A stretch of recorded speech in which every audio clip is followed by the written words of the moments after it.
Hello students, today we will be talking about post-literacy in adult education.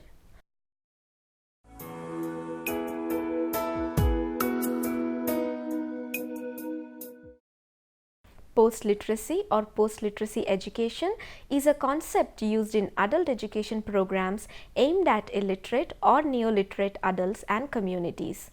A neoliterate is an adult or an adolescent who did not or could not make use of the available educational opportunities on time and who at later stage acquired the skills of literacy through formal or non-formal approaches. Majority of neoliterates are economically poor and live in rural areas or urban slums. The post-literacy has different meanings in different education systems. Some countries included all forms of education after attaining basic literacy, and some countries consolidated basic literacy skills to a level of formal primary school. In India, the definition accepted by National Literacy Mission lies somewhere in between these two. As a part of continuing education, post-literacy programs attempt to give interested learners an opportunity to harness and develop their learning potential after completion of a course in basic literacy. Learning skills acquired by neoliterates during the short span on the literacy campaigns are at best fragile. There is a genuine danger of neoliterates regressing into partial or total illiteracy unless special efforts are continued to consolidate, sustain and possibly enhance their literacy levels. Thus, the aim of the mission's post-literacy program is to consolidate the basic literacy skills of speaking, reading, writing, numeracy and problem solving, and at the same time transform these learners into an educated whole person who is a productive socio-economic asset to the community. Unlike continuing education or further education, which covers secondary or vocational topics for adult learners, post-literacy programs provide skills which might otherwise be provided in primary education settings. Post-literacy education are programs which aim to maintain and enhance basic literacy, numeracy and problem-solving skills, giving individuals sufficient general basic work skills, enabling them to function effectively in their societies. Such programs strengthens the literacy skills of adults. The National Literacy Mission has designed a one-year post-literacy program to be implemented in a mission mode. In fact, it has laid a great deal of emphasis on planning and launching of post-literacy program simultaneously after conclusion of the total literacy campaigns phase. In keeping with its aims, the mission has formulated and circulated broad guidelines for implementation of post-literacy programs. The three basic elements are identification of learning needs of neoliterates, provision of learning opportunities to meet the needs, creating a socio-economic, political and cultural ambience to sustain the learning environment. Janasikshan Nilayam JSN or People Center of Learning was conceived and introduced in 1988 as an innovative institutionalized framework for post-literacy with a view to arresting the unfortunate and recurring phenomenon of relapse of neoliterates into literacy on the one hand and for promotion of a learning society on the other.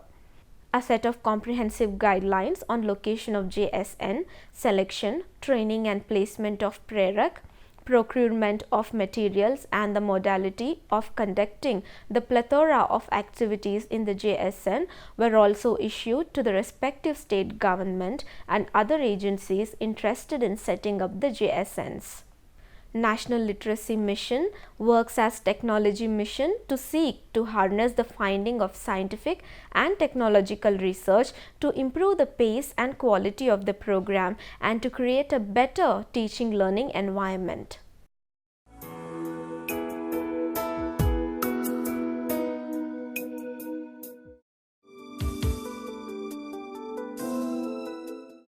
The major objectives of the post-literacy program are organize activities for the sustenance of basic literacy and awareness among the neoliterates, ensure retention of literacy skills and upgradation of skills, especially of women, create an atmosphere for the application of the skills acquired by them, supply reading materials for neoliterates, continue literacy classes for dropouts and those who were not covered by the total literacy campaign, promote the developmental activities, take up non-formal education scheme for the dropouts from schools.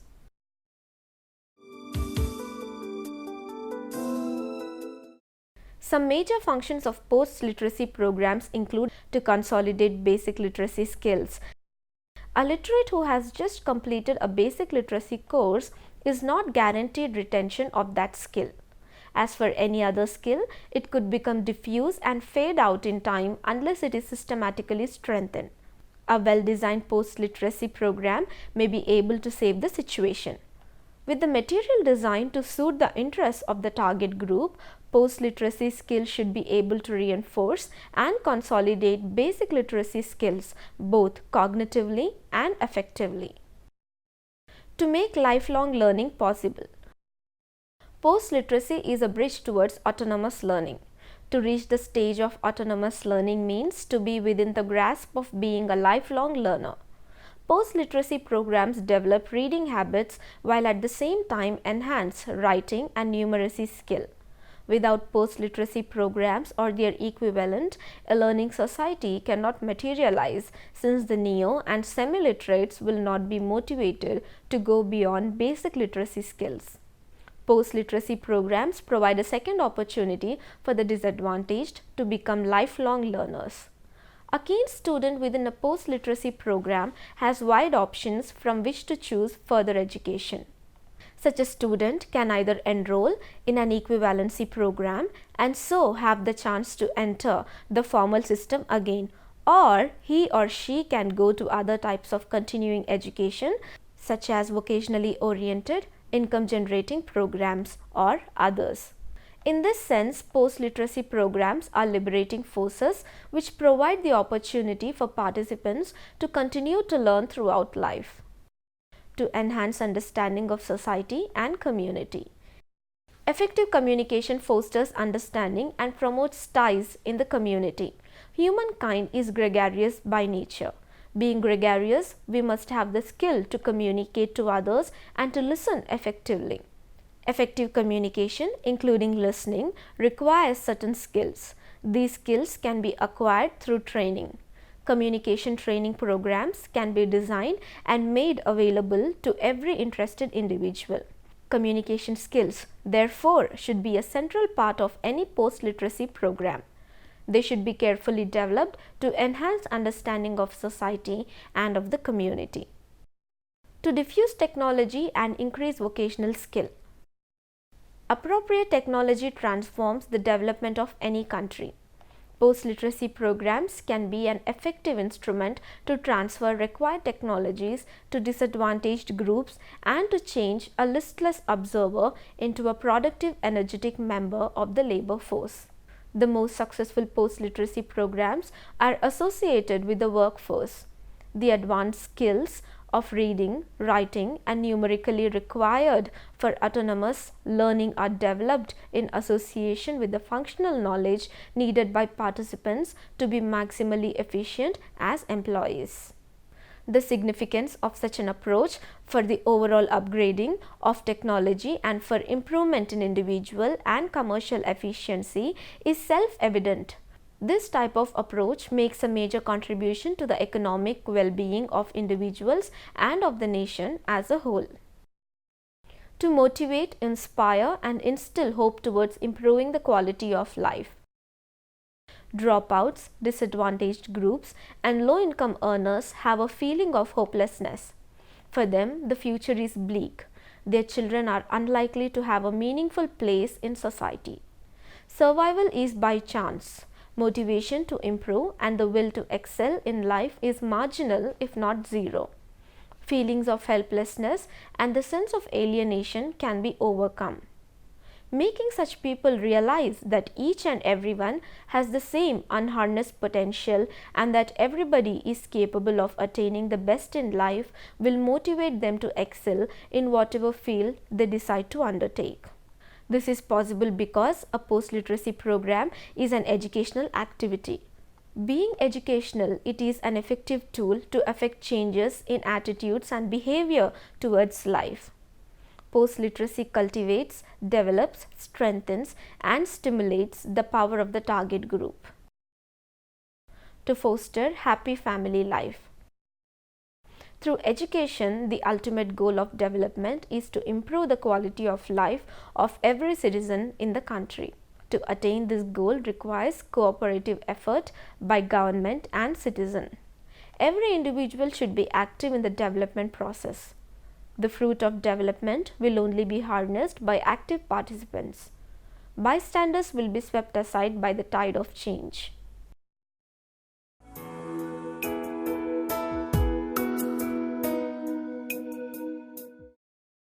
Post-literacy programs and activities are designed to prevent neo-literates and semi-literates from regressing into complete illiteracy. The programs aim to consolidate the literacy acquired during primary schooling or after the successful completion of the ATLP basic literacy program. Post-literacy processes generally refers to processes and activities especially developed for neo-literates, which are designed to help them become fully functionally literate and to be autonomous learners. The essential aims are to prevent regression to semi-literacy or worse, and to develop those higher level literacy skills which are essential for autonomy in learning. Such skills include context vocabulary building, increased general knowledge and its application, and the development of skills in integrating concepts into cognitive systems. It is especially important to develop higher skills of critical reading and to foster skills in independent problem solving. In all activities, the objective is to sustain interest in learning and prevent regression. A post-literacy program should be open to everybody who takes reading and learning as a way to enrich life. However, post-literacy programs should be specifically designed to serve certain groups of individuals. Broadly, this clientele can be classified as A. Semi-literates. A semi-literate is a person at a stage of literacy development where he or she is able to meet the technical requirements of the final grade of a literacy training, but beyond which progress is inhibited. The failure to proceed further may be motivational, or it may be because of some inherent ability problem. Semi-literacy are almost always functionally illiterate. That is, their literacy levels are inadequate for them to function adequately in the day-to-day life of our modern communication-based society. The key to helping semi-literates proceed further is to give them skills needed for advanced reading so they have the confidence and the skill to continue to study. These skills involve vocabulary development, development of general knowledge, skill in establishing mental schemes to integrate concepts, critical reasoning and problem solving. The learning habits of this group can be addressed by making them accessible to well-designed, advanced reading materials. To motivate them and encourage them requires reading materials which are interesting and inspiring and relevant to work and daily life. Availability of enlightened facilitators and change agents can hasten the process towards inculcating the learning habit. B. School dropouts. Not everybody in the formal schooling system can excel and graduate, no matter how strongly the diploma disease may engulf a society. In almost every society, a large number drop out of the system. Some drop out much earlier than the others. The group that is rejected by the formal schools at early stages must be given immediate attention. Since their learning skill is still weak, it requires special care. Failure to attend to the needs of this group will cause a serious problem for society. Dropouts may need further work in basic literacy, may be qualified to enter equivalency programs, or may be best served by taking post-literacy programs. C. Special target groups. Hardcore poor in urban and rural areas, slum dwellers, women, especially rural women, aborigines, immigrants, geographically isolated communities. These groups are found everywhere. Post-literacy programs should be localized. They should be sensitive to local value systems and local needs. This principle should be adhered to under all circumstances whenever we plan, implement and evaluate post-literacy programs for these specific communities. These communities have peculiar value systems and peculiar social practices. Their particular worldview is only understood among them. Yet to survive, they must also understand the worldview of the wider community.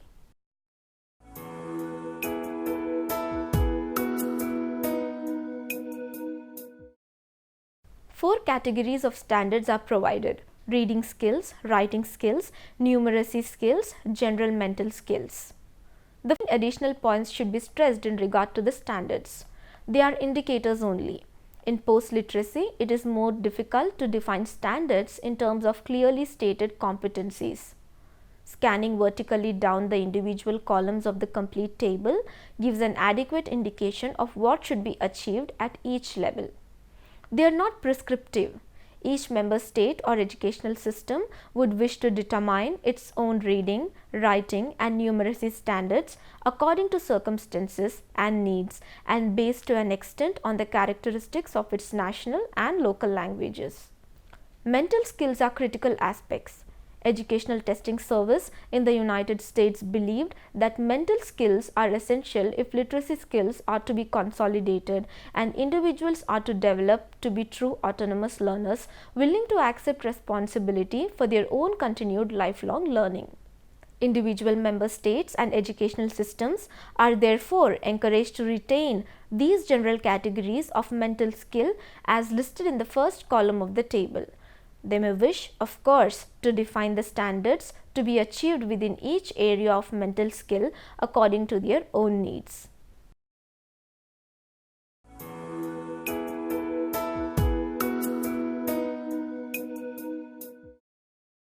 The idea of a learning society was first put forward by the United Nations Educational, Scientific and Cultural Organization in its famous report titled Learning to Be.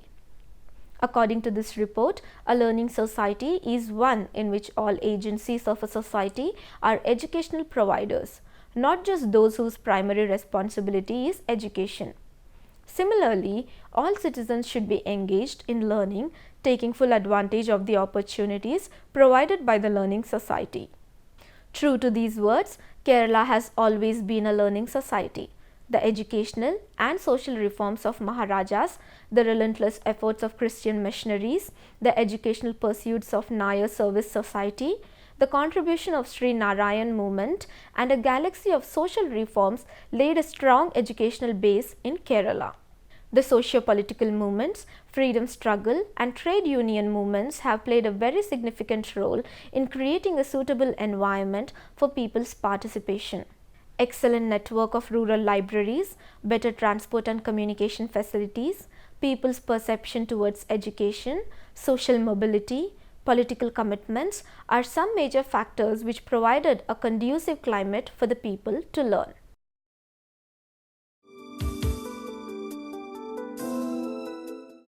The main objectives of continuing education program are to create a learning society through lifelong education, to equip the adults with practical knowledge and problem-solving skills to reform the society, to bring about fundamental social, economic and cultural changes in society.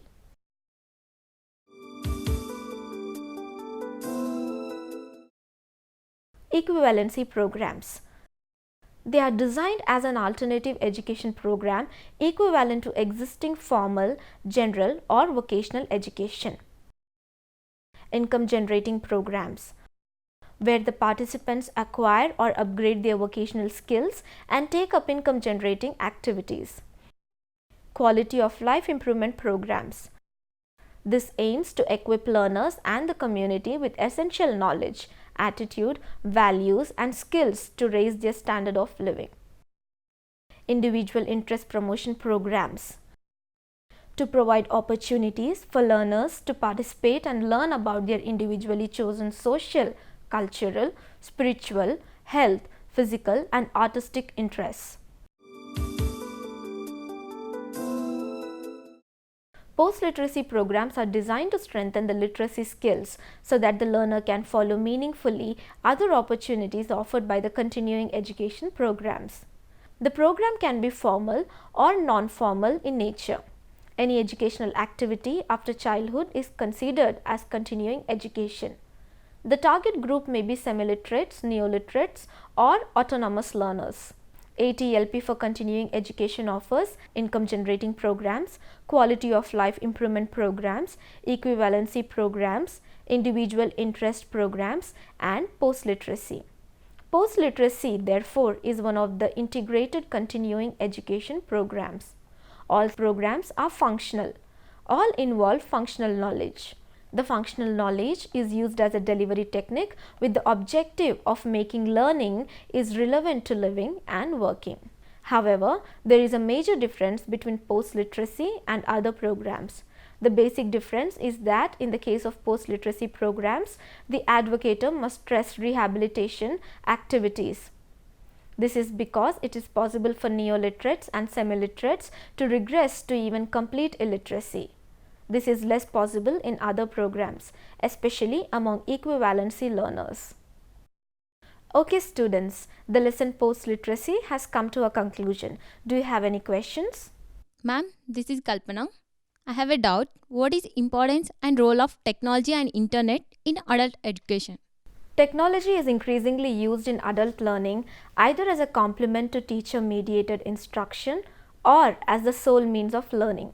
Although access to technology may present challenges to adult education programs and practitioners, these can be overcome. Online platforms have progressed considerably in recent years and promise to offer increasingly useful, affordable, and accessible applications and tools for adult learning. Teachers using technology need to continue to provide opportunities for in-person interaction to promote literacy development. Given the rapid rate of innovations in software and internet access, long-term research studies are needed to understand more about the role and impact of using technology with adult education. Do you have any more questions? So students, we have concluded our lesson on post-literacy in adult education. Thank you.